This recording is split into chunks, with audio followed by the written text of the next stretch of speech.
खासदार मेधाताई कुलकर्णी यांना स्वतःचा ऑरा काय आहे याचा विसर पडलाय। खरं तर राज्यसभेसारख्या अत्यंत विद्वत सभागृहाचं सदस्यत्व त्यांच्याकडे आहे, मात्र त्या अगदीच गल्ली बोळातल्या नाक्यावर उभं राहून एखाद्या कार्यकर्त्याने काम करावं अशा पद्धतीच्या त्यांच्या बालिश हरकती बघता आम्हाला सुद्धा दया येते।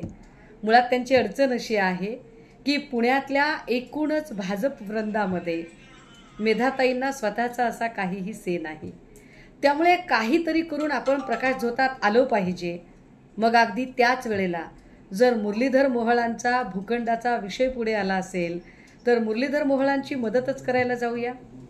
शनिवार वाड्याचा विषय जो मेधाताई ताणून धरत आहे, मुळात तो शनिवार वाड्याचा विषय नाही, तर तो केंद्रीय राज्य उड्डाण मंत्री मुरलीधर मोहोळ यांचा पाय जो खोलात जात आहे त्यांना मदत करण्यासाठी आणि जैन ट्रस्टच्या जमिनीचा विषय डायव्हर्ट करण्यासाठी जाणीवपूर्वक मेधाताई आत्ता हा सगळा आकांडतांडव करत आहेत।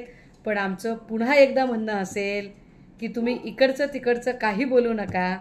जैन ट्रस्टच्या जमिनीचं नेमकं काय करायचं आहे आणि गोखले बिल्डरच्या सोबतची तुमची नुसती भागीदारीच नाही तर ब्रँड अँबॅसिडर प्रमाणे जी जाहिरातबाजी मुरलीधर मोहोळ करत आहेत या संबंधाने भाजपाचे काय म्हणणं आहे यावर थेट आणि स्पष्टपणे बोला।